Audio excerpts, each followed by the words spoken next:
प्रिय विद्यार्थियों, आज हम आचार्य महावीर प्रसाद द्विवेदी द्वारा लिखित निबंध महाकवि माघ का प्रभात वर्णन का अध्ययन करेंगे। आपको स्मरण करा दूं कि संस्कृत साहित्य में एक कवि हुए माघ। उन्होंने जो प्रातः काल का हृदय स्पर्शी वर्णन किया है वह बड़ा ही मनोरम एवं सुंदर है। इसमें एक और ये दिखलाया गया है कि किस तरह सूर्य और चंद्रमा, नक्षत्र एवं दिशाएं अपनी क्रीड़ाओं में तल्लीन हैं और उनका लेखक ने मानवीकरण के द्वारा उनकी क्रीड़ाओं को मूर्तिमान करने में कवि को कितनी सफलता मिली है। किस तरह से सूर्य की किरणें अंधकार को नष्ट करके संपूर्ण जगत को प्रकाश से भर देती हैं। दूसरी ओर रसिक चंद्रमा अपनी शीतल किरणों से किस प्रकार से कमल और कुमुदों को प्रफुल्लित करता है, इन सबका जो है चित्रण कवि ने किया है। रात अब बहुत थोड़ी रह गई है, सुबह होने में ही कुछ ही कसर है। जरा सप्तऋषि नाम के तारों को तो देखिए, वे आसमान में लंबे पड़े हुए हैं। आप प्रातः काल को देखें तो 7 तारों का एक समूह आकाश में दिखाई देता है। इनको सप्तऋषि के नाम से जाना जाता है। उनकी रचना के बारे में भी लेखक कहता है, उनका पिछला भाग तो नीचे को झुका सा है और अगला ऊपर को। वहीं उनके अधोभाग में छोटा सा ध्रुव तारा कुछ कुछ चमक रहा है। यहाँ पर लेखक ने सप्तऋषियों की तुलना की कि वे किस प्रकार से हमको दिखाई देते हैं। वह सप्तऋषियों का आकार एक गाड़ी के समान है, सदृश है। ऐसी गाड़ी के सदृश जिसका जुआ ऊपर को उठ गया हो। इसी से उनके ध्रुव तारा के दृश्य को देखकर श्री कृष्ण के बालपन की एक घटना याद आ जाती है। शिशु यानी जब श्री कृष्ण अभी बच्चे हैं, छोटे से हैं, तो शिशु श्री कृष्ण को मारने के लिए एक बार गाड़ी का रूप बनाकर शकटासुर नाम का एक दानव उनके पास आया। श्री कृष्ण ने पालने में पड़े ही पड़े खेलते खेलते उसे एक लात मार दी। उसके आघात से अर्थात प्रहार से उसका अग्रभाग यानी अगला हिस्सा ऊपर को उठ गया और पश्चात भाग यानी पिछला हिस्सा खड़ा ही रह गया। श्री कृष्ण उसके तले आ गए। वही दृश्य इस समय सप्तऋषियों की अवस्थिति का है। वे तो कुछ उठे हुए से लंबे पड़े हैं और छोटा सा ध्रुव उनके नीचे चमक रहा है। पूर्व दिशा रूपणी स्त्री की प्रभा इसमें बहुत ही भली मालूम होती है।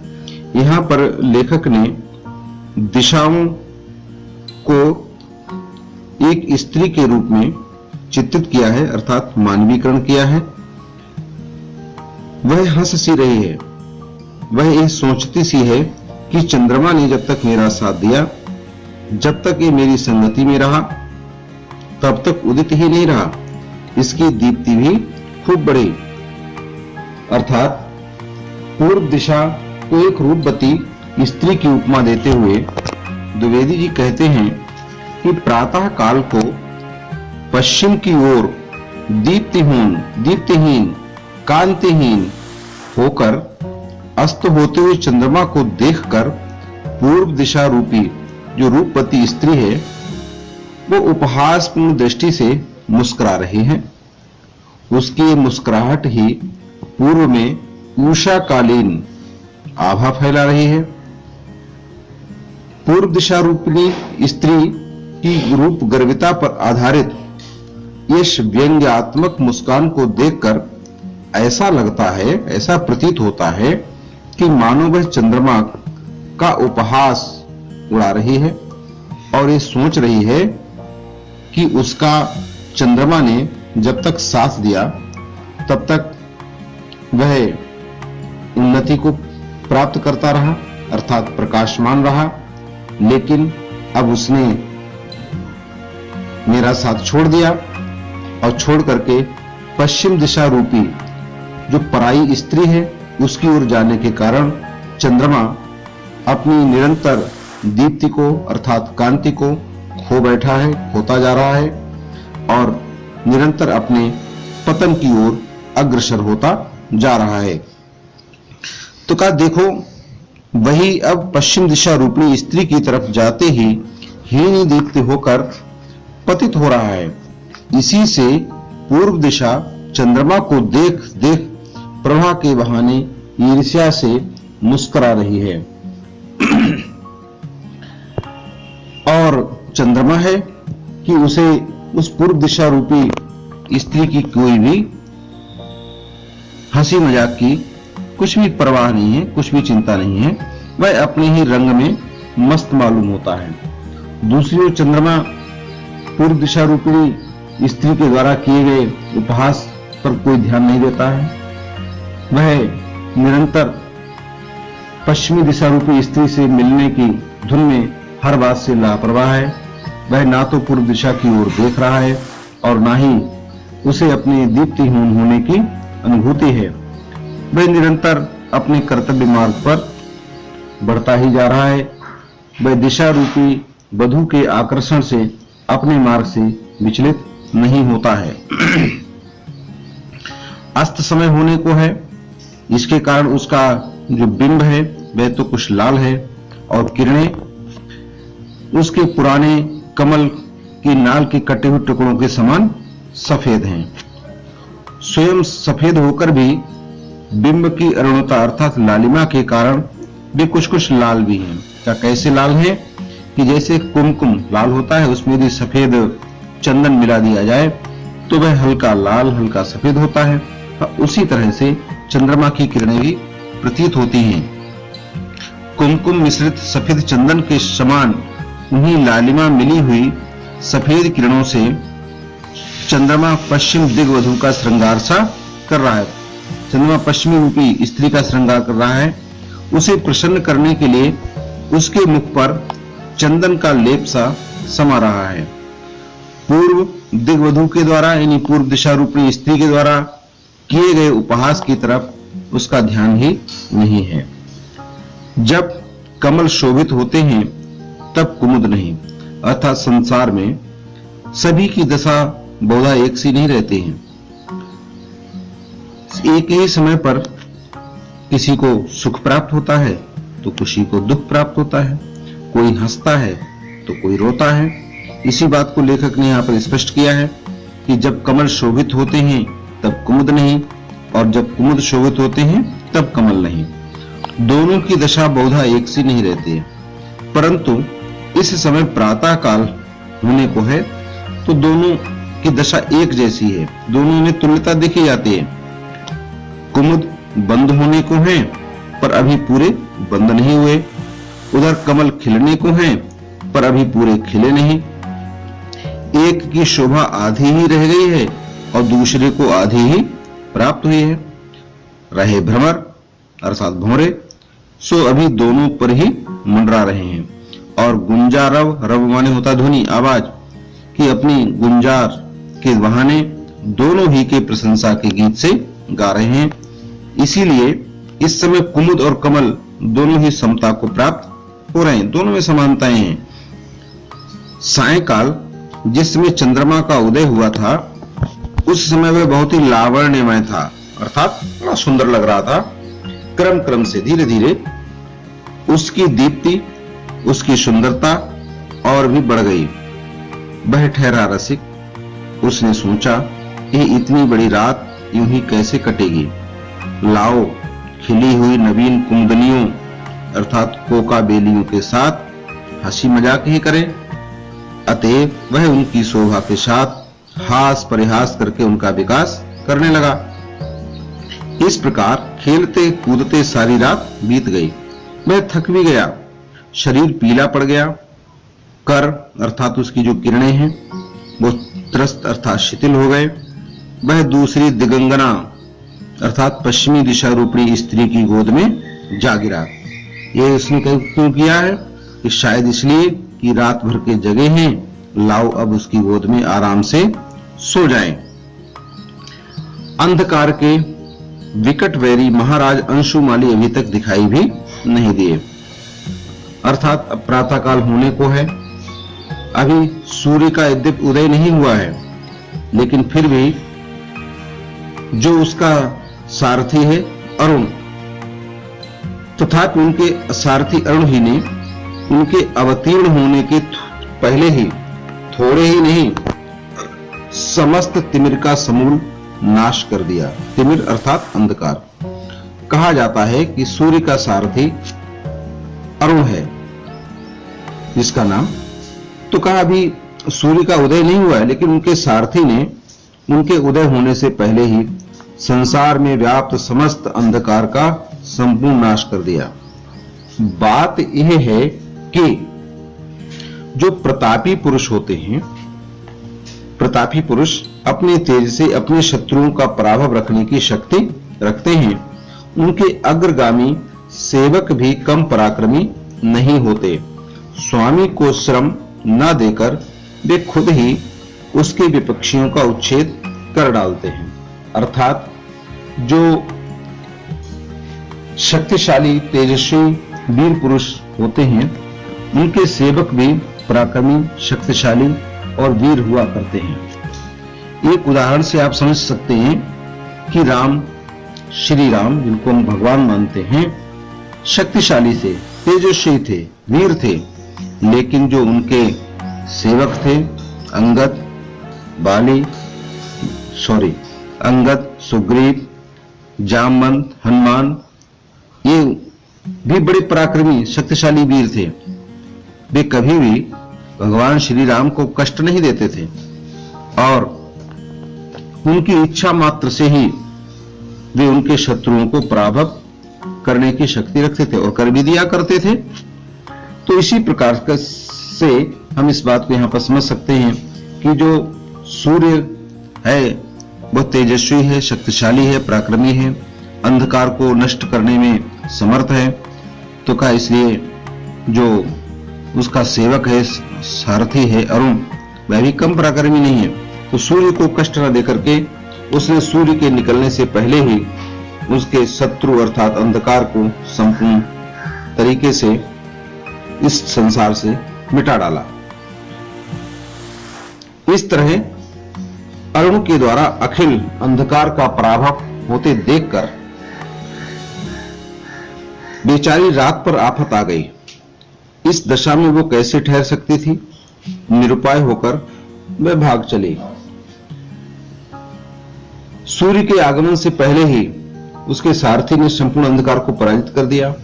ऐसी स्थिति में जो अंधकार की स्त्री है अर्थात रात, उस पर तो मानव विपत्तियों का पहाड़ ही टूट पड़ा। वह भला ऐसी स्थिति में एक पल के लिए भी ठहर न सके। असहाय होकर के वह भी, उसने भी पलायन करने का, भागने का निर्णय कर लिया। वो भाग गई। अब रह गई दिन और रात की संधि, अर्थात संधि माने मिलन। तो रात और दिन का जो मिलन बेला होती है अर्थात जिसको प्रातःकालीन संध्या भी कहते हैं, तो कहा कि वह रह गई। तो उसके लिए कभी कल्पना करते हुआ कहता है कि वो कैसी लगती है। कहा तो सो अरुण कमल ही को आप इस अल्प वयस्क माने कम आयु वाली सुता अर्थात पुत्री के समान संध्या के लाल लाल और अतिशय कोमल हाथ पैर समझ लीजिए।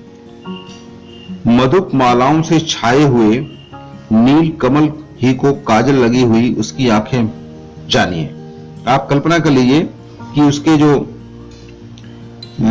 हाथ हैं वो कैसे हैं, का जो लाल रंग के कमल हैं कि मान लो वो ही उसके हाथ हैं, और उसकी आंखों में जो काजल लगा है वो कैसे हैं कि कमलों पर गुंजार करते हुए जो काले काले भौरे हैं का वही उसकी आंखें हैं।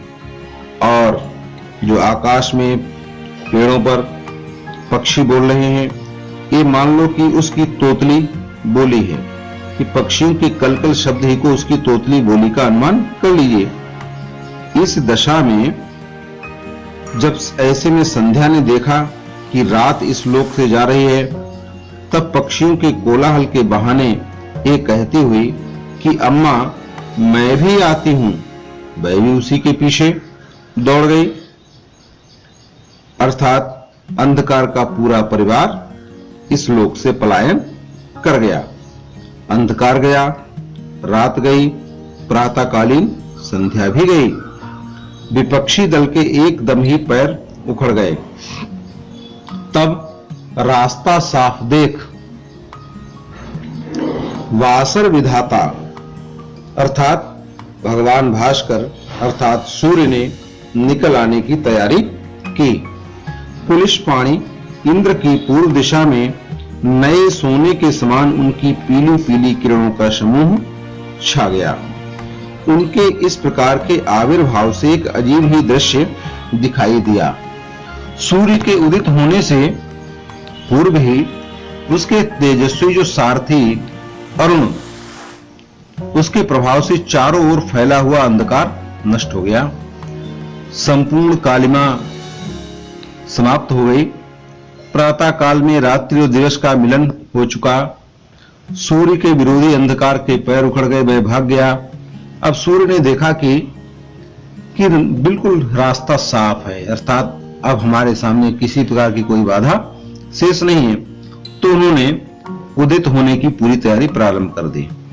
पूर्व दिशा में सूर्य देव की नई कांतिमान स्वर्ण के समान पीले रंग वाली किरणों का समूह फैल गया। ऐसी स्वर्णिम रश्मियों से परिपूर्ण सूर्य के उदय होने से सारा वातावरण बड़ा ही मनमोहक हो गया। तो इसमें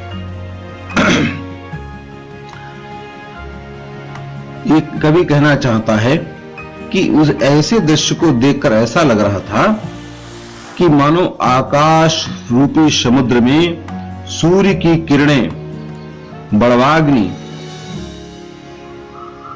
को प्रज्वलित कर गई हैं। अर्थात आपने एक यहां पर कवि ने कहा है कि आपने बड़वा नल का नाम सुना ही होगा। बड़व कहते हैं समुद्र के लिए और अनल माने होता है अग्नि, इसको बड़वाग्नि भी कहते हैं।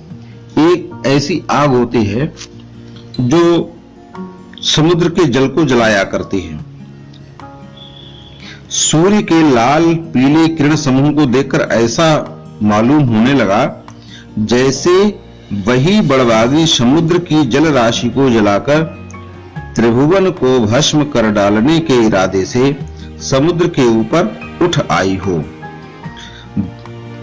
अर्थात कहने का तत्व है कि जो सूर्य का उदय हुआ तो कवि ने उसके लिए कल्पना की ये कोई सूर्य नहीं है बल्कि एक समुद्र की आग है, जिसे संपूर्ण समुद्र के जल को जला दिया और अब ये तीनों लोकों को भस्म करने के उद्देश्य से समुद्र से बाहर निकल आई। कि सूर्य की किरणें इस समय ऐसी ही प्रतीत होती हैं जैसे वे मानव संसार को जला करके भस्म कर देना चाहती हैं।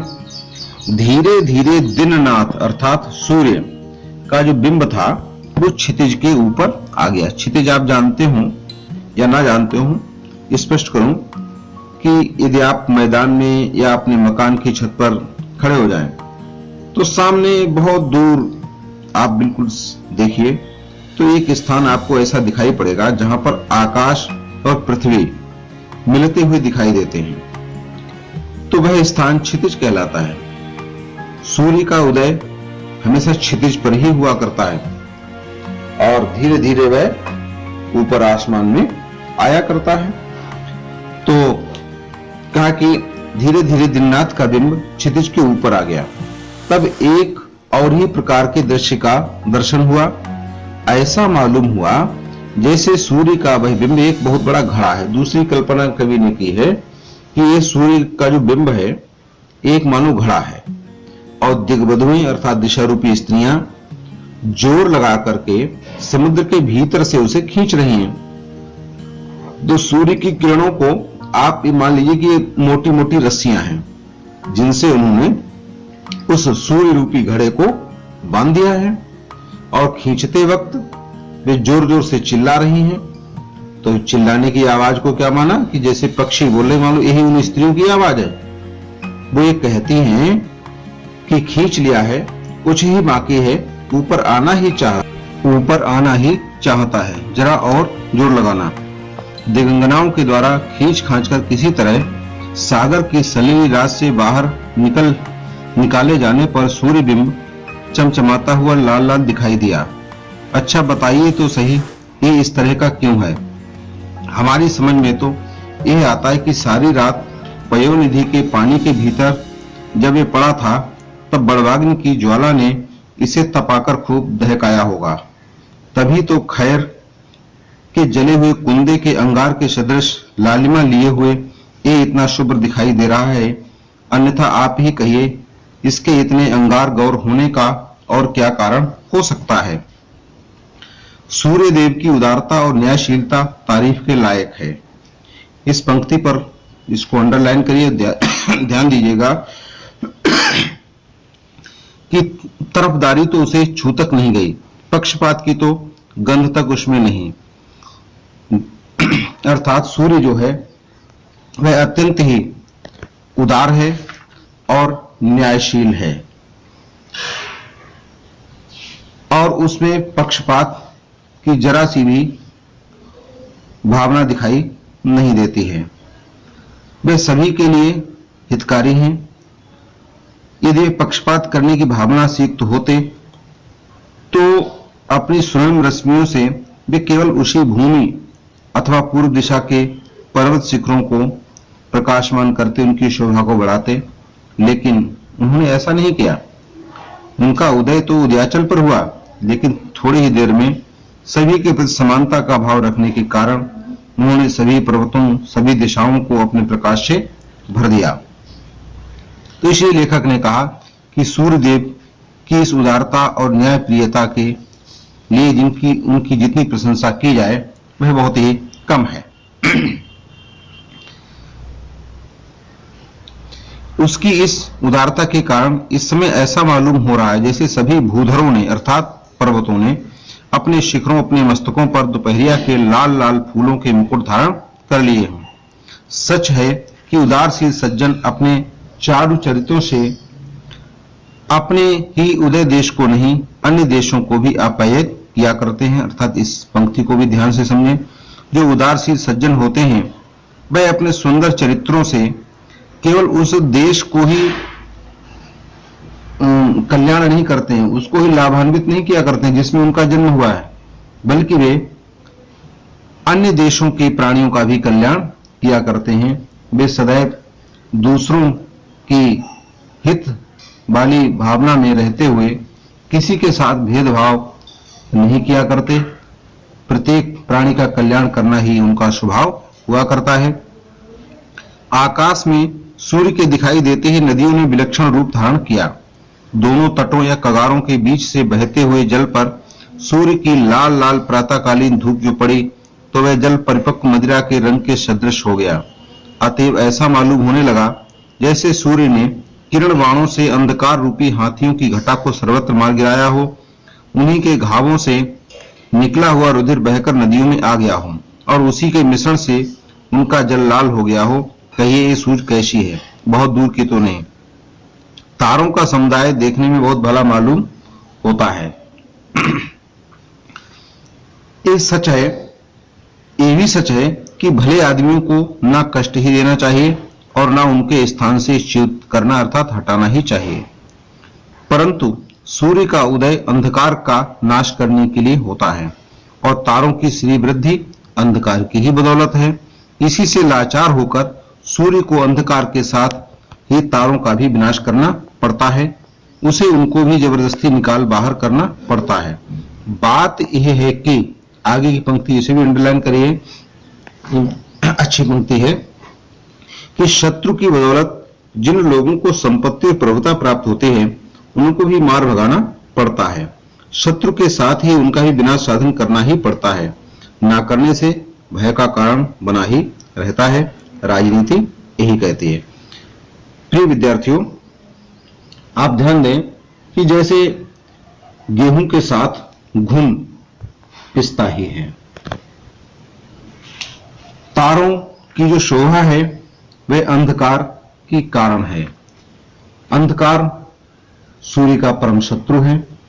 अंधकार को भगाने के लिए ही सूर्य का उदय हुआ है, और यदि सूर्य अंधकार को मारता है तो विवश होकर के उसे उसके जो सहयोगी हैं, सूर्य जो है चंद्रमा, तारों को भी भगाने के लिए विवश हो जाता है, उसे भी उनका नाश करना ही पड़ता है।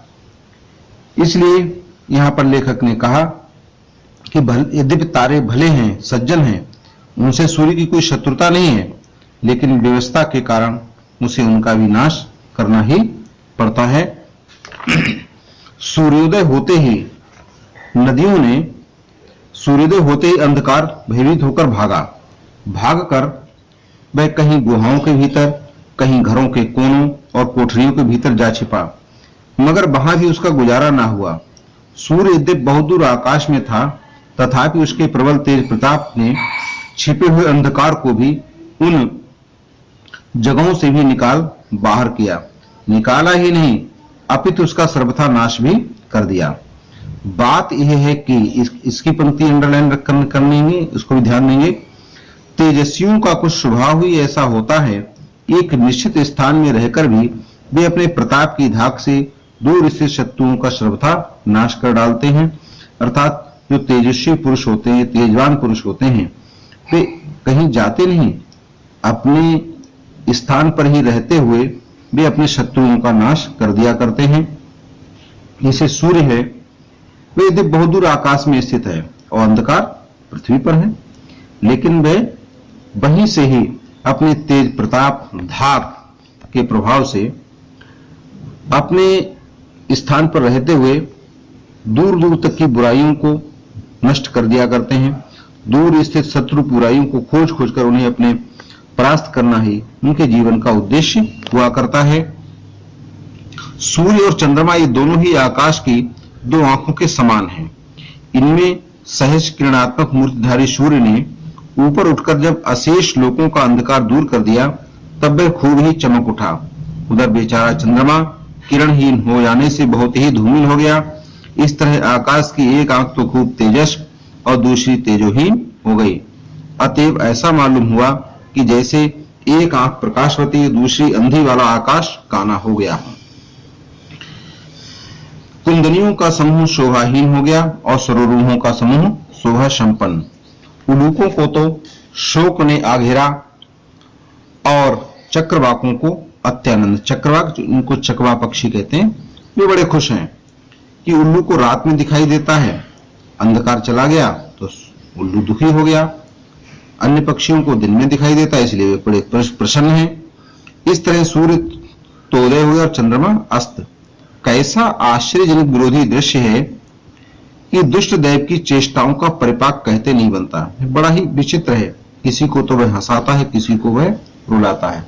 लेखक का कहने का तात्पर्य है कि क्रूर विधाता की इन विरोधाभास पूर्ण चेष्टाओं के प्रभाव को शाब्दिक रूप में व्यक्त कर पाने का साहस नहीं होता है। उसकी लीला बड़ी ही विचित्र है। एक ही समय पर किसी को वह हर्ष से भर देता है तो किसी को शोकमग्न करके रोने के लिए विवश कर दिया करता है।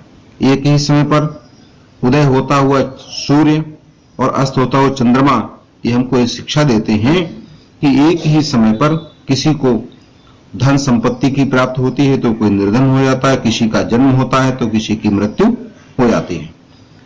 सूर्य को आप दिग्वधुओं का पति समझ लीजिए और ये भी समझ लीजिए कि वह पिछली रात कहीं और किसी जगह अर्थात विदेश चला गया। मौका पाकर इसी बीच उसकी जगह पर चंद्रमा आ विराजा, पर ज्यों ही सूर्य अपना प्रवास समाप्त करके सवेरे पूर्व दिशा में फिर आधमका, त्यों ही उसे देख चंद्रमा के होश उड़ गए। अब क्या करें, कोई उपाय ना देख अपने किरण समूहों को कपड़े लत्ते के सदस्य छोड़ उपपति के समान गर्दन झुकाकर वह पश्चिम दिशा रूपी खिड़की के रास्ते निकल भागा।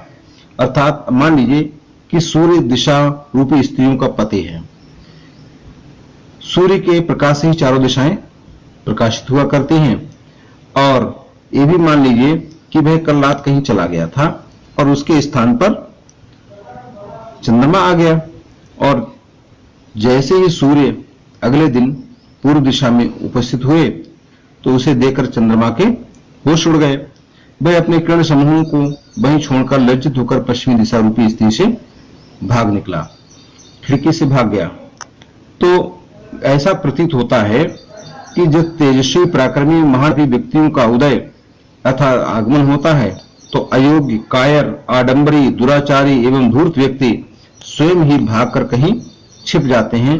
वे उनका सामना एक क्षण के लिए भी नहीं कर पाया करते हैं। यही बात लेखक ने हमको बताने का प्रयास किया है।